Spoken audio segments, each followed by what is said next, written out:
Xenopus પ્રસ્તુત કરે છે ડોક્ટર નિમિત ઓઝાની તદ્દન નવી નવલકથા સટોરી, ઉદાસીથી ઉદ્ધાર સુધીની કથા, આત્મખોજ, જે જીવવાનો ઉદ્દેશ સ્પષ્ટ કરી જીવનને સાર્થક બનાવે.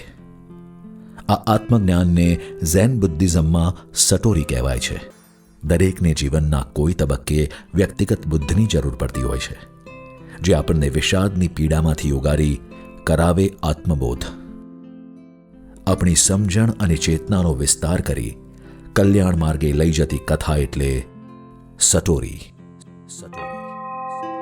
લોકપ્રિય વક્તા અને લેખક ડોક્ટર નિમિત ઓઝાની પ્રભાવક શૈલીમાં લખાયેલી આ કથા ક્યારેક મોઢા પર સ્મિત અને ક્યારેક આંખોમાં આંસુ લાવી વાચકને આત્મબોધ કરાવતી જાય છે. સટોરી નેશન વાઇડ ફ્રી શિપિંગ સાથે ઘેર બેઠા મેળવવા www.zenopus.in, ઓનલાઈન શોપિંગ માટે એમેઝોન અથવા તમારા નજીકના બુક સ્ટોરનો સંપર્ક કરો. સાથે ઝેનોપસના ફેસબુક અને ઇન્સ્ટાગ્રામ પેજને ફોલો કરો અને નવા પ્રકાશિત પુસ્તકોની માહિતી મેળવો.